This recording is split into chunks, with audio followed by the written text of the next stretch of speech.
Start करो। ये good आप good morning one and all present here. मेरा नाम नरेंद्र यादव है और आज का जो हमारा फाइनेंशियल एजुकेशन का जो सेशन है वो एक इंटरेक्टिव वे में होने वाला है, क्योंकि आज हमारे बीच जो यहाँ पर लीडर उपस्थित हैं, आज उनके साथ हम लोग कुछ सवाल जवाब भी करेंगे, कुछ इस फाउंडेशन के बारे में जानेंगे और कुछ उनका आने वाला जो फ्यूचर प्लान है और कैसे वो लोगों के साथ एसोसिएट होके इस बिजनेस को वो डेवलप कर रहे हैं, इसके बारे में आज हम लोग कुछ जानेंगे। तो आप सभी के थ्रू मैं स्वागत करना चाहूँगा जलबिंदु फाउंडेशन के फाउंडर और हमारे ग्रेट लीडर श्री ओमनाथ वर्मा जी को। Please welcome sir. Thank you Narendra. हम दोनों को स्पॉटलाइट पे। हाँ, गुड गुड। ओके, तो स्क्रीन से उस पे तो सर मैं चाहूँगा कि थोड़ा सा हमारे बीच जो अभी लाइव सेशन पे और हमारे बीच जो जूम पे आज जुड़े हुए हैं जो हमारे फ्रेंड हैं, उनको आप अपना एक थोड़ा सा ब्रीफ में एक इंट्रोडक्शन दें और इस फाउंडेशन को बनाने का और इसका पर्पस क्या है और मेनली इसका उद्देश्य क्या है, इसके बारे में थोड़ा सा हम लोग को बताएं। Good morning to all. मैं इंदौर से कनेक्ट हुआ हूँ। मैं ओमनाथ वर्मा। मैंने पिछले 18 साल से इरिगेशन फील्ड में सर्विस दे रहा हूँ। मैंने बीटेक और एमटेक जवाहरलाल नेहरू यूनिवर्सिटी से किया हुआ है, क्योंकि मेरा डे वन से मेरा उद्देश्य था कि मैं एग्रीकल्चर फील्ड में ही वर्क करना है, इसलिए कुछ सेकंड थॉट नहीं लिया। मैंने इरिगेशन इंडस्ट्री में ही एमटेक करने के बाद से करियर स्टार्ट किया और पिछले 18 साल से मैं इस फील्ड में हम काम कर रहे हैं। लेकिन लास्ट ईयर लॉकडाउन की कंडीशन हम सभी लोगों ने फेस किया हुआ है, सबका अपना अपना चैलेंज था उसमें। तो ऑलरेडी वो एक ऐसा फेस रहा जो मेरे लाइफ में एक टर्निंग पॉइंट लेकर के आया और एक जरूरत महसूस हुई कि आज के टाइम पे जिस तरीके से लोग एक सिंगल सोर्स ऑफ इनकम के ऊपर में डिपेंडेंट रहते हैं, हम भी थे। जब उसमें कुछ सैलरी की डिडक्शन हुआ तो समझ में आया हमारे खर्चे तो इतने ही थे। तो हमने कुछ तलाश स्टार्ट किया। तो उस दौरान हमारे कुछ इंटरप्रेन्योर सक्सेसफुल लोगों से मुलाकात हुई, जो ऑलरेडी एक पार्ट टाइम में उस कोरोना के काल में भी जब सभी चीजें बंद था, उस टाइम पे भी उन्होंने ऐसा एसेट क्रिएट कर रखा था जिसके थ्रू उनको इनकम बन रहा था। तब हमको समझ में आया कि हम लोग जो जॉब कर रहे हैं एक टेम्परेरी है। फिर इसके महसूस हुआ कि ये बहुत अच्छा प्लेटफॉर्म है, इसमें सभी लोग इसका इंफॉर्मेशन देना चाहिए। तो उसके लिए हमने एक वर्चुअल कम्युनिटी डेवलप किया जिसका नाम है जलबिंदु फाउंडेशन, जिसके माध्यम से लोगों तक का वो जो अपॉर्चुनिटी है उसको शेयर करें। तो उसी उद्देश्य से हमने उसको बनाया है, एक वर्चुअल कम्युनिटी जिसके माध्यम से ऑल ओवर वर्ल्ड में हम लोगों तक के उस अपॉर्चुनिटी को पहुंचाए, हमारा ये उद्देश्य। तो उसमें हम लोग का मेन जो पर्पस है उस फाउंडेशन को क्रिएट करने का, उसमें आज के टाइम पे जो सबसे बड़ा चैलेंज है जॉब का, वो जॉब जिसके लिए आज के टाइम पे हमारा जनरेशन, हम जो लोग पढ़ाई कर रहे हैं, 12 साल का स्कूल की पढ़ाई कर रहे हैं, हम लोग 4 साल का ग्रेजुएशन कर रहे हैं, पोस्ट ग्रेजुएशन कर रहे हैं, 17-18 साल का एजुकेशन, जो 5 से 6 हजार का हम जो एजुकेशन ले रहे हैं पूरा। अगर हम एक एजुकेशन का पर्पस पूरा सिस्टम देखें, हम लोग लगभग 5 से 6 हजार घंटे का हम लोग एजुकेशन लेते हैं, तब जाके हम कोई न कोई एक जॉब प्रोफाइल के लिए हम तैयार होते हैं। और हम लोग जो तैयारी कर रहे हैं वो आज के टाइम पे फील्ड में है नहीं। मतलब जिस जॉब की, जिस फील्ड की हम लोग तैयारी कर रहे हैं, वो आज के टाइम पे वो जॉब वो उस फील्ड में है नहीं। तो हमने एक वर्चुअल कम्युनिटी डेवलप किया जिसके माध्यम से अगर कोई भी आदमी चाहे एक 8-10 घंटा उसको इस कम्युनिटी के उद्देश्य को समझने में लगता है, वर्चुअली उसको हम लोग देते हैं उसका एजुकेशन। वो 8-10 घंटे का एजुकेशन लेके 50-60 घंटे का फर्दर उसको एक एजुकेशन लेना पड़ता है। ओके, तो सर मैं थोड़ा सा ये भी मैं जानना चाहूँगा कि अभी जो करंट सिनारियो जो चल रहा है, खासकर ये कोरोना के बाद का, तो मेनली अभी जो यूथ हैं और जो वर्किंग जो पीपल हैं और साथ में जो लोग जो बिजनेस कर रहे हैं अपना अभी, तो उनके सामने जो वो चैलेंजेस हैं जो आज, उसमें ये कैसे, ये जो आपका जो फाउंडेशन है वो कैसे उसमें वो हेल्प करेगा, और करंट जो यूथ के लिए जो अभी जो चैलेंजेस है उसके बारे में भी मैं थोड़ा सा जानना चाहूँगा। और एक जो मिडिल क्लास फैमिली का जो एक इन्फ्लेशन रहता है कि जैसे महंगाई जिस रेशियो में बढ़ता है उसी रेशियो में जो है उनकी आमदनी जो है वो बढ़ नहीं पाती है, तो उसके लिए मतलब ये फाउंडेशन कैसे उनका हेल्प कर पाएगा, थोड़ा सा इसके बारे में बताइए। देखिए, यूथ आज के टाइम पे कहीं न कहीं जैसे मैंने बताया कि जिस चीज का पढ़ाई कर रहा है वो आज के टाइम पे वो है नहीं। तो मैंने इसे बताया कि एक एजुकेशन एक प्रोग्राम है जिसको हम लोग चलाते हैं। तो सबसे पहले हम लोग बेसिक से स्टार्ट करते हैं, इसकी जरूरत क्यों है लोगों को। तो आज के टाइम पे क्या होता है कि हम हर फैमिली कुछ ना कुछ चैलेंज फेस कर रहा होता है। कोई काम का जनरली ओवरलोड होता है, मतलब हम अगर जॉब प्रोफाइल में हम एक तो काम का ओवरलोड होता है, हम फैमिली को टाइम नहीं दे पाते हैं। हमारे घर में कुछ ना कुछ आपका हेल्थ चैलेंज रहता है। हम जो पढ़ाई किए हुए हैं ओके, थैंक यू। तो मैं थोड़ा सा और मैं जानना चाहूँगा कि जैसे काफ़ी सारे लोग जो है वो जॉब प्रोफाइल में रहते हैं और काफ़ी लोग जो है वो बिजनेस में रहते हैं, तो उनका जो चैलेंजेस है वो अभी लोग किस टाइप के जो चैलेंजेस है उसको फेस कर रहे हैं, और आने वाले फ्यूचर में उन लोग को अगर मान लीजिए कुछ अपना एक सेकंड सोर्स ऑफ इनकम जैसे वो जनरेट करना चाहते हैं, तो उसके लिए उनके पास क्या अपॉर्चुनिटी है।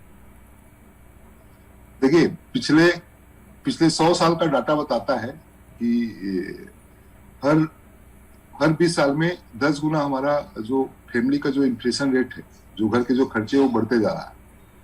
और आज के टाइम पे हर आदमी जो जॉब कर रहा हो वो उससे वो नीड फुलफिल नहीं हो पा रही। जैसे 1920 और 30 की बात करें तो 1 रुपए में घर खर्चा चलता था, वही 40 से 50 में 10 रुपए हुआ, और 80 से 90 में वही 1000 रुपए हुआ, और 2000 से 2010 हमने देखा हुआ है। उस टाइम पे हमको अगर हमारी फैमिली का अगर 10,000 रुपए का भी इनकम है तो हम बहुत अच्छे से गुजारा कर लेते थे। हमारे फादर लोगों ने हमको बहुत अच्छा एक एजुकेशन दिया। उसी इनकम कैटेगरी में रहते हुए फार्मर हैं, और हम तीन ब्रदर थे, तीनों ब्रदर को बहुत अच्छा उन्होंने एजुकेशन दिया, हमको बाहर रख करके पढ़ाया। और बहुत एक मिडिल क्लास फैमिली जो बोलते हैं हम लोग, वो उस इनकम के पैरामीटर्स में रह के हम लोगों ने पूरा किया। और मैंने खुद जब अपना करियर स्टार्ट किया था तो उस टाइम पे लगभग 4200 रुपए की मुझे सैलरी मिलती थी। तो हम भी बहुत अच्छे से उसको हमने अपने बच्चों को सब मैनेज कर पाए। लेकिन आज अगर हम बात देखें 20 साल बाद 2020 से 2030 की अगर जर्नी देखें तो इस दौरान मिनिमम आपको उसी खर्चे को मेंटेन करने के लिए 1 लाख रुपए की जरूरत पड़ने वाली। अभी हम स्टार्टिंग में है, जैसे जैसे टाइम बढ़ते जा रहा है तो वो बढ़ता जाए। और ये अगर वाकई में ये 100 साल का अगर डाटा सही है तो आने वाले जो हमारे जो जनरेशन है, हमारे जो बच्चे हैं, ये हमारा जो बुढ़ापा रहेगा, और बुढ़ापे में सबसे ज्यादा पैसे की जरूरत पड़ती है, तो उस दौरान में यही जो 1 लाख रुपए का खर्चा है वो कम से कम 10 लाख रुपए का होने वाला है। मतलब हमारे बच्चों को हम जो आज के टाइम पे लाइफ स्टाइल मेंटेन कर रहे हैं, उसी लाइफ स्टाइल को मेंटेन करने के लिए कम से कम 10 लाख रुपए की जरूरत पड़ने वाली है। और वो चीज हम अगर जॉब प्रोफाइल में देखें, हम जिसके लिए हम बच्चों को प्रिपरेशन करवाते हैं, हम खुद भी जिसका प्रिपरेशन करते हैं, मतलब हम क्या करते हैं, जनरली कोई गवर्नमेंट जॉब की तरफ हम अब देखें, क्लास 3 लेवल का कोई अधिकारी बन जाता है तो क्लास 3 लेवल पे उसको कितना इनकम मिलता है, जनरली उसको 20,000 से 40,000 रुपए का। क्लास 2 लेवल का अगर कोई अधिकारी बन गया तो उसको वही आपका 40,000 रुपए से 80,000 रुपए का उसको इनकम जनरेट करेगा। वही कुछ ने IAS अधिकारी बन गया, क्लास 1 लेवल पे चला गया तो 80,000 रुपए से 2 लाख रुपए इनकम जनरेट कर पाएगा। तो आपका हम बच्चों को उस चीज के लिए प्रिपेयर कर रहे हैं गवर्नमेंट जॉब के लिए, जो कि आज के टाइम पे सेफ रह नहीं गया। पहले तो ये था कि लोग पेंशन के लिए गवर्नमेंट जॉब को सेफ मानते थे। आज के टाइम पे जिस तरीके से गवर्नमेंट फील्ड का प्राइवेटाइजेशन होते जा रहा, तो उसमें कुछ लगता नहीं मेरे को कि आने वाले फ्यूचर्स में वो सेफ रहने वाला है। न तो आपकी नीड फुलफिल होने वाली है, और न ही आपका वो आपका जो इनकम है उस पैरामीटर से आप आने वाले जनरेशन को उनकी बेसिक नीड फुलफिल कर पाओगे। तो हमको समझने की जरूरत है आज के टाइम पे, हम घर के जितने मुखिया हैं सभी लोग कमा रहे हैं, उसके बाद भी हम खर्चे पूरा क्यों नहीं कर पा रहे? क्योंकि आज की जो नीड है वो बढ़ चुकी है। आज आज बच्चे में घर में अगर 4 फैमिली मेंबर हैं तो चारों को मोबाइल चाहिए। अगर फैमिली मेंबर एक सिटी प्लेस में रह रहा है तो उसके लिए एक अच्छा एक सोसाइटी में एक मकान चाहिए, उसका रेंट पे करना पड़ता है। एक गाड़ी चाहिए जिसका ईएमआई पे करना पड़ता है। बच्चों को एक अच्छे एजुकेशन में के लिए उनको फीस देना पड़ता है। आज के टाइम पे 5-7 हजार रुपए से कम किसी भी अच्छे स्कूल में आज के टाइम पे फीस है नहीं। तो ये 10 लाख रुपए का जो 1 लाख रुपए आज के टाइम पे जो बेसिक नीड है, उसको अगर कैटेगराइज करेंगे तो 1 लाख रुपए कहाँ खर्चा हो जाएगा आपको समझ में नहीं आएगा। और यही जो खर्चा है आने वाले 20 साल बाद, अगर 2040-50 की बात करें तो मिनिमम 10 लाख रुपए खर्चे करने के लिए आपके जनरेशन को पूरा पड़ने वाला है। और हम उस टाइम पे एक रिटायरमेंट स्टेज पे होंगे। मतलब हम उस टाइम पे अगर मैं बात करूं, हम 60-70 के एज पे रहेंगे। और वो 60-70 के जो एज रहेगा उसमें वो बच्चे जो रहेंगे अपनी ही और बेसिक नीड को फुलफिल नहीं कर पा रहे हैं, तो हमारी नीड को कहाँ से फुलफिल करेंगे? हो रहा था यहाँ एक्चुअली। इसलिए आज के टाइम पे ये जो अपॉर्चुनिटी है वो आने वाले जो हम अगर 40 के एज पे हैं तो हमको उस रिटायरमेंट के लिए इसको काम को करना चाहिए। और जो यूथ है उसको आने वाले जनरेशन में उस नीड को फुलफिल करने के लिए करना चाहिए। और इसकी जो जरूरत है हर किसी को है, आने वाले जो टाइम है हर किसी को है। आज देखेंगे घर में हस्बैंड वाइफ मदर फादर सब लोग आज के टाइम पे कमा रहे हैं, फिर भी बेसिक नीड ही फुलफिल कर पा रहे हैं, कोई शेविंग नहीं कर पा रहे हैं। और जनरली हम सोचते हैं कि हम आज के टाइम पे शेविंग कर लेंगे 5,000-10,000 रुपए का, तो हमको रिटायरमेंट के टाइम पे काम आएगा। तो आज के टाइम पे जो 1,000 रुपए की वैल्यू रहेगी उस टाइम पे उसी की वैल्यू जो रहेगी वो 100 रुपए की रहेगी। तो खर्चे उस तरह में बढ़ चुके रहेंगे। काफ़ी चीज़ें आपने बिल्कुल सही बताई सर। थोड़ा सा हम लोग और आगे बढ़ते हैं और मैं थोड़ा सा जानना चाहूँगा कि अभी जो करंट जो सिचुएशन चल रहा है और आने वाला जो फ्यूचर है उसको देखते हुए लोगों को किस टाइप की स्किल को डेवलप करने की ज़रूरत पड़ेगी, और आने वाला जो समय है उसके अकॉर्डिंग अगर देखा जाए तो अपॉर्चुनिटी क्या क्या है एक यूथ के सामने? देखिए आज के टाइम पे मैंने भी बताया कि जॉब प्रोफाइल जो है वो क्यों चेंज हो रहा है वो हमको समझने की जरूरत है। अभी अब क्या हो रहा है कि हर फील्ड जो है कहीं कहीं ऑटोमेशन की तरफ जा रहा है।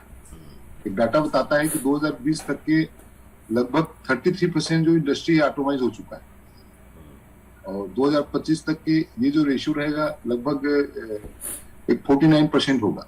और 2050 तक के हर वो काम जो मशीनों के द्वारा, कंप्यूटर के द्वारा, रोबोट्स के द्वारा किया जा सकता हो वो ऑटोमाइज हो जाएगा। मतलब ऑटोमाइज क्या होता है? मतलब ऑटोमाइज जैसे हम पहले पैसा निकालने के लिए हम जाते थे बैंक में, कैश विड्रॉ करके लेके आते थे। आज के टाइम पे हमको वहां पे जाने की जरूरत नहीं है, एटीएम में जाते हैं, कैश विड्रॉ कर लेते हैं, जमा कर देते हैं।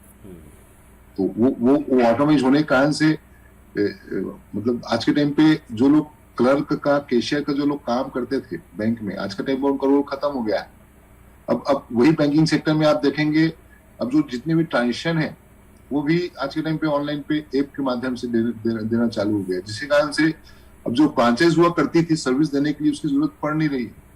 तो वो जो ऐप के माध्यम से वो लोग सब सारी सर्विस देने लग गए हैं।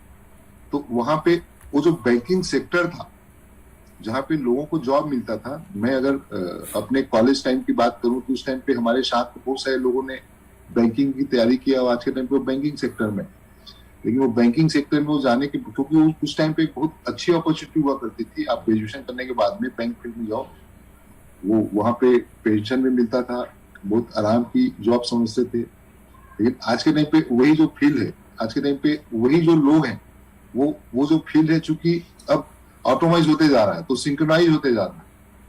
तो उस करियर में अब नया अपॉर्चुनिटी तो छोड़ो, जो लोग उस फील्ड में है उन्हीं के ऊपर में छटनी होती जा रही है। क्योंकि हर साल आप न्यूज देखोगे एक दो जो बैंक है सिंक्रोनाइज होते जा रहा है, उसको मर्ज करते जा रहा है, मेन पावर की कटिंग करते जा रहा है।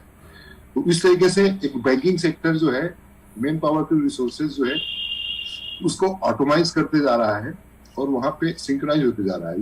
ये तो एक छोटा सा एग्जांपल बताया। वैसे ही जैसे आप देखेंगे मोबाइल आने के बाद से जो कैमरा था, जो घड़ी था, उसकी जरूरत खत्म हो गई। अब आज के टाइम पे एग्रीकल्चर फील्ड की अगर मैं बात करूं तो नए जो टेक्नोलॉजी आते जा रहा है, ट्रैक्टर है, इम्प्लीमेंट्स है, उसके कारण से जो एग्रीकल्चर लेबर्स के जो रोल थे वो चेंज होते जा रहा है। वो भी आज के टाइम पे उनके लिए काम नहीं है। आज वो जो मार्केट है वो कहीं न कहीं अब ऑनलाइन की तरफ शिफ्ट होते जा रहा है। अब आज के टाइम पे आप देखेंगे जो बड़े बड़े जो शॉपिंग मॉल जो खोल करके बैठे हुए हैं, आने वाले फ्यूचर्स में वो वैसे ही चलता रहेगा, इसकी कोई गारंटी नहीं।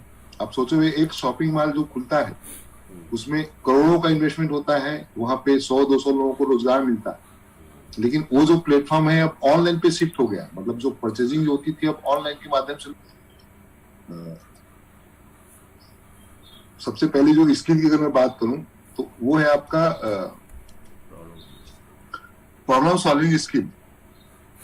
मतलब लोग आने वाले फ्यूचर्स में क्या, आज भी लोग की अगर हम बात करें तो लोग अपने खुद के जो समस्याएं रहते हैं उसको सॉल्व नहीं कर पाते हैं। मतलब अपनी जो समस्याएं हैं लोग खुद सॉल्व नहीं कर पाते हैं। तो अगर आप में प्रॉब्लम सॉल्विंग स्किल है तो आपको कभी भी आप सर्वाइव कर पाएंगे। मतलब जैसे एक मोबाइल बनाने की जिसके पास में स्किल्स है, भले वो 8वीं पास हो, आज के टाइम पे कहीं पे भी छोटा सा शॉप डाल के अब 25-30 हजार तक इनकम बना सकता है। लेकिन वही कोई बंदा एक पीएचडी किया हुआ हो, लेकिन उसके पास में अगर स्किल नहीं है तो वो प्रॉब्लम फेस करने वाला है। तो प्रॉब्लम सॉल्विंग स्किल हर फील्ड में आपको काम आने वाला है। तो इस स्किल के ऊपर हमको सीखना चाहिए, इसके ऊपर हमें काम करना चाहिए। दूसरा जो स्किल्स है वो है सेल्फ मैनेजमेंट स्किल। मतलब आज के टाइम पे जिस तरीके से हम बिजी होते जा रहे हैं, आज के टाइम पे आप देखेंगे सभी लोग कहीं कहीं बिजी हैं। बिजी कहाँ है? वो सोशल मीडिया पे है, वो आज के टाइम पे मतलब ऐसे अनप्रोडक्टिव काम करने में बिजी हैं कि आज के टाइम पे वो अपना जो टाइम है वो मैनेज नहीं कर पाते हैं। मतलब भगवान ने सभी को 24 घंटे का टाइम दिया हुआ है, और वही एक टाइम ऐसी चीज है सबको भगवान ने इक्वल दिया हुआ है। और वो 24 घंटे के टाइम को जिसने मैनेज कर लिया वही आने वाले टाइम पे सक्सेस हो पाएगा। तो सेल्फ मैनेजमेंट स्किल जो होगा वो बहुत बहुत बहुत बड़ा एक रोल प्ले करने वाला है। जैसे हम लोग यहाँ पे जितने लोग बैठे हुए हैं, हमने अपना टाइम को मैनेज कर पाए तब बैठे हुए हैं।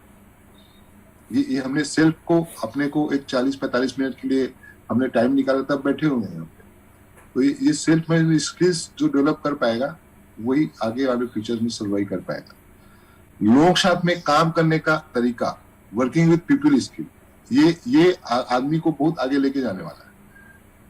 मतलब आप अगर लोगों के साथ में एक सही व्यवहार की स्किल आप डेवलप करते हैं तो आप लोगों को इन्फ्लुएंस कर पाएंगे, लोग आपको फॉलो करेंगे। तो वो आज के टाइम पे जो फॉलोअर्स हैं, जो आज के टाइम पे जो बड़े बड़े जो भी जो लोग हैं, वो उसको आप देखेंगे वो लोग अपने फॉलोअर्स क्रिएट कर लेते हैं। तो जैसे मैं अगर विराट कोहली की बात करूं तो विराट कोहली को जो पैसा जो मिलता है उसके क्रिकेट खेलने से नहीं मिलता है। वो उसने जो लोगों के साथ में उन्होंने एक अपना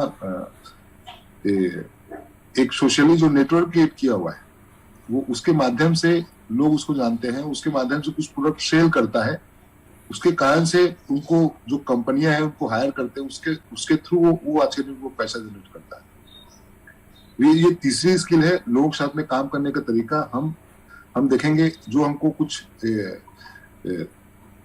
ऐसा छोटा सा वीडियो का क्लिपिंग आता है, हमको अच्छा लगता है, हम 4 लोगों को और उसको फॉरवर्ड कर देते हैं। तो क्या है, एक सोशली इन्फ्लुएंस है ये चीज। चौथी चीज जो है टेक्नोलॉजी यूजेस इन डेवलपमेंट। मतलब आने वाले टाइम की अगर बात करेंगे तो टेक्नोलॉजी जो यूजेस है वो आप अगर सीख पाते हैं तब आने वाले टाइम पे आप सर्वाइव कर पाएंगे। मतलब टेक्नोलॉजी यूजेस कैसे, जैसे हम यहाँ पे बैठे हुए हैं, हम अगर जूम अगर एप्लीकेशन हम लोग यूज नहीं कर पा रहे हैं तो हम कैसे बैठेंगे आप। तो आने वाले जनरेशन के साथ में अपने आप को कोलैबोरेट करने के लिए, जोड़ने के लिए आपको टेक्नोलॉजी का यूजेस सीखना पड़ेगा। मतलब जैसे मैं अपने घर में अगर मैं देखूं तो आज के टाइम में हमारे जो बच्चे हैं सोशल मीडिया आपका उसमें सब सारे यूज करते हैं। तो ऑब्वियसली हमको उनके साथ में कनेक्टिविटी बनाए रखने के लिए वो सोशल मीडिया की यूज हमको भी करना पड़ेगा। जैसे मेरे घर में मेरे मदर फादर उतना मतलब जूम के साथ में, फेसबुक के साथ में, लिंक्डइन, ये सब जो प्रोफाइल्स है उसके साथ में कनेक्टेड नहीं है। वही उनके जो दादा नानी है वो सोशली उनके साथ में कनेक्टिविटी हो पाते हैं, तो उनके साथ में उनकी कनेक्टिविटी ज्यादा है। उसी तरीके से हमको आने वाले जो यूथ, जो हमारे जो बच्चे जो रहेंगे, हमारे जो नाती पोते जो रहेंगे, वो लोग समझो कि वो लोग रहेंगे टोटली सोशल मीडिया पे।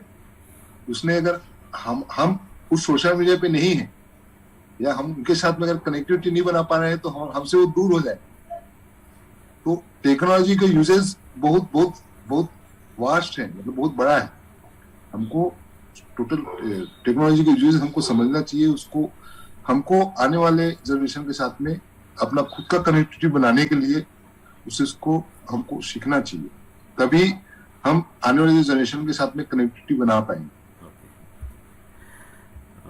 Thank you sir. एक लास्ट क्वेश्चन मेरा एक और रह गया कि ज़्यादातर लोग जो है वो थोड़ा कंफ्यूज होते हैं, एक एंटरप्रेन्योर और एक बिजनेसमैन है। तो मैं चाहूँगा कि थोड़ा सा एक बार हमारे जो व्यूअर हैं उनको थोड़ा सा बताएं कि एक एंटरप्रेन्योर होता क्या है, कैसे वो काम करता है। देखिए, आज के टाइम पे जो अपॉर्चुनिटी जो है 21वीं शताब्दी में वो चेंज हो चुका है। मैंने भी ये एंटरप्रेन्योर्स वर्ड मैंने एमटेक करने के बाद में भी कभी सुना नहीं था। तो 21वीं शताब्दी में, उसके पहले मैं थोड़ा सा बताऊंगा कि 21वीं शताब्दी में अपॉर्चुनिटी जो रहेगा वो किस फील्ड का। एक तो एंटरप्रेन्योर्स फील्ड का ऑब्वियसली है, लेकिन जैसे मैंने स्किल्स के जो बात किया ना, उस स्किल्स के बेस पे आज के टाइम पे आप देखेंगे, आज के टाइम पे डॉक्टर की वैकेंसियां बहुत कम निकलती, लेकिन आपने जो डॉक्टर जो बनता है सोचो कितना मेहनत करके बनता है। लेकिन वही कोई बंदा जो है अगर डाइटिशियन या न्यूट्रिशनिस्ट का उसने कोर्स किया हुआ है तो वो एक डॉक्टर से अच्छा इनकम जनरेट कर सकता है। तो इसका मतलब कि जो 12 से 18 साल जो एजुकेशन है वो उसके बेस पे डाइटिशियन नहीं बना है। डाइटिशियन अपने एक पेशेंट के बेस पे, उसका एक इंटरेस्ट है, भले वो 8वीं 10वीं पास हो, वो कर सकता है। वैसे ही रिक्रूटर्स का आने वाले फ्यूचर्स में बहुत बड़ा एक रोल प्ले होने वाला है। आज के टाइम पे जो जितनी भी कंपनियां हैं वो डायरेक्ट एचआर के माध्यम से लोगों को हायर नहीं करते हैं, लोग पहले इसमें स्किल्स चेक करते हैं, वो काम करता है रिक्रूटर्स। मैं अगर अपनी कंपनी की बात करूं तो मैं अपने फील्ड में जब मेरे को लड़के रखने पड़ते हैं तो आज के टाइम पे एचआर हमको बोलते हैं कि भैया आप देखो आपको किस फील्ड में किस स्किल्स की लोड लड़कों की जरूरत है। तीसरा, फाइनेंशियल प्लानर, मतलब ये एक बहुत बड़ा अपॉर्चुनिटी आने वाले फ्यूचर्स का। करियर काउंसलर, लोग अपना, जैसे हमने स्टार्टिंग में बात किया, खुद अपना आज के टाइम पे लोग अपना करियर काउंसलिंग खुद नहीं कर पाते हैं, उनके पेरेंट्स नहीं कर पाते हैं, जिसकी एक बहुत बड़ी अपॉर्चुनिटी है। और cyber security, data scientist, drone operator, robotics engineer, actuarial science, ये सब अपॉर्चुनिटी है। अब ये सब जितनी भी अपॉर्चुनिटी का आपने नाम बताया, सिर्फ एजुकेशन के बेस पे आपको नहीं मिलने वाला है, ये सब आपको स्किल्स भी डेवलप करना पड़ेगा। तो मैंने जो बात किया इंटरप्रेन्योर्स का, तो इंटरप्रेन्योर्स का आज के टाइम पे युग है। इंटरप्रेन्योर्स बोले तो एक उद्यमी, पहले एक उद्योगपति हमारे देश को चलाया करते थे, आज के टाइम पे उद्यमी लोग चलाते हैं। अभी 21वीं शताब्दी के उद्यमी लोग जो हैं, टॉप 10 अगर मैं बात करूं, वही लोग रिचेस्ट लोग भी हैं। जैसे मार्क जुकरबर्ग है, फेसबुक का जो ऑनर है, आपका गूगल का जो सीईओ है सुंदर पिचोई है, आपका अमेज़न का जो फाउंडर और उसका जो सीईओ है जेफ बेजोस है, आपका फ्लिपकार्ट का मालिक, आपका ओला का, आपका क्या बोलते हैं जोमेटो का, लिंगडन का, आपका मेक माई ट्रिप का दीपक कालरा है, इंस्टाग्राम का है आपका केल्विन सिस्ट्रोम है। तो ये सब आज के टाइम पे इंटरप्रेन्योर्स लोग, और ये आज के टाइम पे देश को चला रहे हैं। और टॉप 10 रिचेस्ट लोगों में आपको इन्हीं लोगों के नाम दिखे। तो ये इंटरप्रेन्योर्स जो है, मतलब आप भी बन सकते हो, मैं भी बन सकता हूँ। ये इंटरप्रेन्योर जो है एक स्किल बेस्ड वर्क है। और ये जो टॉप के जो सक्सेसफुल लोग हैं वो क्या कर रहे हैं, अगर हमने उसका डुप्लीकेशन हमने करना सीख लिया तो आप भी उस पाथ में सक्सेस हो सकता है। तो ये जितने भी रिचेस्ट लोग हैं उनको मैंने बताया कि ये लोग कहीं न कहीं एक नेटवर्क क्रिएट कर रहे हैं, और सभी लोग कहीं न कहीं एक सोशल प्लेटफॉर्म का यूज कर रहे हैं। उसी के क्रम को आगे बढ़ाते हुए हमारे इंडिया में जो मुकेश अंबानी है वो एक नया प्लेटफॉर्म क्रिएट कर रहे हैं अपने लिए। आप देखेंगे पहले उनका जो काम था पेट्रोलियम फील्ड में था, मैन्युफैक्चरिंग में था, उस सब फील्ड को छोड़ करके आज के टाइम पे ये एफएमसीजी जो कंज्यूमर गुड्स सर्विसेज वाला जो काम है उसमें वो ज्यादा वो इंटेक्टिव होते जा रहा है। अब आज के टाइम पे एक टेलीकॉम उनको समझ में आ रहा है कि अब टेलीकॉम भी एक पीक पे है। आने वाले टाइम पे आप सोचते हैं कि जो मोबाइल का सिम कार्ड आप यूज कर रहे हो आने वाले टाइम पे मेरे को वैसे ही यूज करने की जरूरत पड़ेगी, तो ऐसा है नहीं।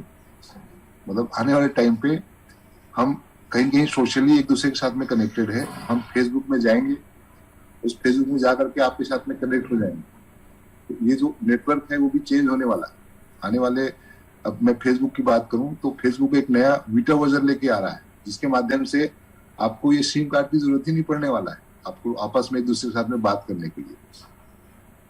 वैसे ही आपका इंस्टाग्राम नए नए फीचर्स लेके आ रहे हैं। आप सोचते होंगे जो बड़े बड़े जो आज के टाइम पे जो सिनेमा हॉल वगैरह जो चल रहा है आने वाले फीचर्स में लोग वही भी पिक्चर देखने के लिए जाएंगे, ऐसा कोई होने वाला है नहीं। आज के टाइम पे ये देखेंगे अभी तो एक नए नए जो चैनल्स आते हैं ऑनलाइन पे आज के टाइम में सब्सक्राइब करने की जरूरत पड़ता है। आने वाले फीचर्स में यही जो प्लेटफॉर्म होंगे आपका सोशल जो प्लेटफॉर्म होंगे उसके माध्यम से लाइव शो चला करेगा। जो भी मूवी है उसको परचेस कर लेंगे, आपको लाइव दिखा दिया करेंगे। तो मेरा कहने का मतलब है कि आने वाला जो जनरेशन है जो प्रोफाइल वो चेंज हो रहा है उसके साथ में हमको भी चेंज होने की जरूरत है। तो मुकेश अंबानी में बात कर रहा था। मुकेश अंबानी ने ऑलरेडी बहुत स्मार्ट वर्क करते हुए उसने फेसबुक के साथ में टाई अप किया, उनके साथ में कोलैबोरेशन हुआ है। फेसबुक का ऑलरेडी आपका इंस्टाग्राम आपका व्हाट्सएप सबके साथ में ऑलरेडी उसका कोलैबोरेशन है। तो एक तरीके से उसने रेडीमेड लोगों का एक नेटवर्क परचेस कर लिया। और दूसरी तरफ आप वो एक कंज्यूमर उनके पास में एक लिस्ट आ गया। दूसरी तरफ XYZ से जो भी लोग आज के टाइम पे जो ब्रांड बनाते हैं आज के टाइम पे मैन्युफैक्चरिंग से हटके XYZ से जो भी ब्रांड बना रहे हैं उनको एसोसिएट कर रहा है। और तीसरी तरफ हमारे सिटी मोहल्ले में जितने भी जो छोटे छोटे जो दुकानदार हैं मर्चेंट्स हैं उनको जोड़ने का काम कर रहा है आने वाले फ्यूचर्स में। तो आपके घर में जो सामान जो पहुंचाने के लिए मतलब वो जो आपका सामने का जो किराने की जो दुकान चला रहा होगा ना वो रिलायंस उसको ऑर्डर देगा और आपके घर में पहुंचा करके जाएगा। तो इस तरीके से एक नया एक प्लेटफॉर्म की एक जर्नी स्टार्ट हो रही है जिसके आने वाले फीचर्स में चलने वाला है। तो हमको उसके ऊपर में समझना चाहिए, उसके ऊपर में काम करना चाहिए। और वो जो मैंने बात किया कि इंटरप्रीनर्स की अपॉर्चुनिटी क्या है 21वीं शताब्दी में, तो लोग वो कैसे वर्क करने वाला है।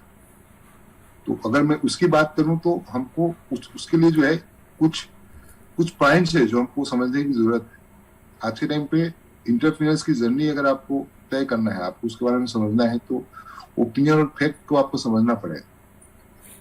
मतलब आज के टाइम पे जो गूगल बाबा जो बता रहा है वो कोई जरूरी नहीं है कि वो फैक्ट हो, वो एक ओपिनियन हो सकता है। लोग वहां पे जो भी चीजें आपको बताते हैं वो अपना अपना एक ओपिनियन देते हैं। आप मतलब आपको फैक्ट जो है ना आज के टाइम में आपको खुद स्टडी करना पड़ता है, या उसमें जो सक्सेसफुल प्रोफाइल के जो लोग हैं उनको आपको स्टडी करना पड़ेगा। तो इंटरप्रीनर्स की अगर आपको जर्नी को समझना है तो जो सक्सेसफुल जो इंटरप्रीनर्स जो है उनको आपको फॉलो करना पड़ेगा, उनको आपको समझना पड़ेगा उन्होंने वो उनका फैक्ट क्या है। जैसे आप अगर बीमार पड़ गए हो, आप जा करके आप किसी वकील से पूछते हो तो वकील अपना एक ओपिनियन दे देगा। या आप किसी भी से पूछोगे भैया मेरे को सर्दी हो गया है मैं क्या लूं, तो 10 लोग उसके बारे में 10 अलग अलग इलाज बता देंगे, लेकिन उसका जो फैक्ट जो बताएगा वो डॉक्टर ही बताएगा। उसी तरीके से जो कानूनी सलाह है, कानूनी सलाह अगर आपको लेना है आप डॉक्टर से पूछ रहे हो तो डॉक्टर उसके ऊपर में अपना ओपिनियन दे सकता है। तो उसी तरीके से हमको समझने की जरूरत है। हमको अगर इंटरप्रीनर्स को समझना है तो इंटरप्रीनर्स जो लोग हैं उसको हमको फॉलो करना पड़ेगा। और जिस भी प्रोफेशन की बात करें उस प्रोफेशन का जो फैक्ट होगा वो उसमें जो सक्सेसफुल लोग रहेंगे वही लोग दे पाएंगे। तो इंटरप्रीनर्स जो है ऐसा कोई एक जर्नी नहीं होता है। इंटरप्रीनर्स वो लोग होते हैं जो पर्टिकुलर किसी एक फील्ड में सक्सेस रहते हैं। हम उसको अगर फॉलो करते हैं तो हम भी उस पाथ में जा सकते हैं। दूसरा, इंटरप्रीनर्स की जो जर्नी मैंने बताया कि डिजिटली, और हमारा जो इंडिया है आज के टाइम पे डिजिटली कनेक्टेड है। आज के टाइम पे देखें हर एक के हाथ में मोबाइल है। आज के टाइम पे जो देखोगे पहले ये हमको 1 GB 2 GB मिलता था, हमको पूरे महीने निकालना पड़ता था। आज के टाइम पे 1.5-2 GB जो रहता है वो दिन में कम पड़ जाता है। तो ये क्या है, मतलब ये सोशली कनेक्टिविटी है लोगों के साथ में। आज के टाइम पे लगभग एक डाटा बताता है 450 लाख करोड़ आज के टाइम पे यूजर है सोशल मीडिया प्लेटफॉर्म। और पिछले 5 से 7 साल में ये जो ट्रेंड है लगभग 10% से बढ़ा हुआ, मतलब बढ़ते जा रहा है। अभी 52-53% के आसपास वर्ल्ड वाइड यूजर है सोशल मीडिया प्लेटफॉर्म। तो आने वाला जो जनरेशन है वो डिजिटली कनेक्टेड होने वाला है, सोशल मीडिया प्लेटफॉर्म पे जाने वाला है। तो आप जो भी काम करो उसमें सोशल मीडिया, सोशल नेटवर्क का यूज होना बहुत जरूरी है। हम ये जो प्लेटफॉर्म इसीलिए क्रिएट कर रहे हैं ताकि सोशली लोगों के साथ में कनेक्टिविटी बना सके। हमारा खुद का एक सोशल नेटवर्क होता है। हम जो चीज कर रहे हैं हम सोशली लोगों तक उसको पहुंचा सके, अपना एक एजुकेशन को, उसके माध्यम से आपके ग्रुप जो है वो आपसे कनेक्ट हो सके। तीसरी चीज, हमारा जो इकोनॉमी, मैंने बताया कि खर्चा जो है वो बढ़ते जा रहा है। खर्चा कैसे, मतलब खर्चा जो बढ़ रहा है उससे उसी से इकोनॉमी बढ़ने वाला है। और गवर्नमेंट का टारगेट है कि 2025 तक के 5 ट्रिलियन इकोनॉमी करना है। और अभी 3.9 ट्रिलियन इकोनॉमी यूएसए और चाइना से हमारा 3rd नंबर का इकोनॉमी है। और 2025 तक के इसको 5 ट्रिलियन करने का टारगेट है। और 2040 तक के हमारा जो इकोनॉमी होगा वर्ल्ड का सबसे बड़ा इकोनॉमी होगा। मतलब हमारे इंडिया के जो लोगों के एवरेज मिडिल क्लास फैमिली के जो खर्चे रहेंगे, सोचो 2040 तक क्या और कहाँ तक का पहुंच चुका है जब नंबर 1 पे रहेंगे। आज सबसे ज्यादा खर्चा करने वाले जो लोग हैं कहाँ है, यूएसए में। और एक डाटा बताता है कि 2040 तक के इंडिया का जो इकोनॉमी होगा नंबर 1 पे होगा। वो कैसे होगा, जो एवरेज जो फैमिली का जो खर्चा होगा हाईएस्ट होगा, तभी इकोनॉमी हाईएस्ट होगा। तो इकोनॉमी जो बढ़ रहा है उससे हम इनकम बना सकते हैं क्या, तो वही हमारा जो अपॉर्चुनिटी जो है ना उसी के ऊपर है। आज हमारा जो खर्चा है, हम जो है आज के टाइम पे 1 लाख रुपए खर्चे में 10% का जो खर्चा होता है ना, हमारा एफएमसीजी का होता है। तो हमारी जो अपॉर्चुनिटी है इसी के ऊपर में, हमारे जो 10,000 रुपए का जो खर्चा है उस खर्चे से हम आज के टाइम पे एक नेटवर्क मार्केटिंग के माध्यम से हम एक इनकम की तरफ जा सकते हैं। तीसरा, ऑनलाइन रिसोर्सेज, मतलब चौथी एक चीज है ऑनलाइन रिसोर्सेज। इसकी आने वाले फ्यूचर्स में बहुत बड़ा रोल होने वाला है। आज के टाइम पे हर एजुकेशन ऑनलाइन में अवेलेबल। तो हम जो भी प्रोफेशन में या जो बिजनेस में जो जाने वाले हैं वो हमको एनालाइज करने की जरूरत है ऑनलाइन में है कि नहीं। तो हमने एक एजुकेशन जो सिस्टम इसलिए ऑनलाइन पे डेवलप किया हुआ है ताकि ये लोगों तक के पहुंच सके ऑनलाइन के माध्यम से। अब ऑनलाइन में आप आज के टाइम पे आप देखेंगे जितने भी आपको जो भी, जैसे मैंने बताया कि भी एक्चुअल साइंस का आपको इंफॉर्मेशन चाहिए, मेरे को नहीं मालूम था एक्चुअल साइंस क्या होता है, लेकिन जब मैंने गूगल में सर्च किया तो मेरे को समझ में आया। मैंने जब फाइनेंशियल एजुकेशन जब लिया तो मेरे को नई सब वर्डिंग समझ में आया।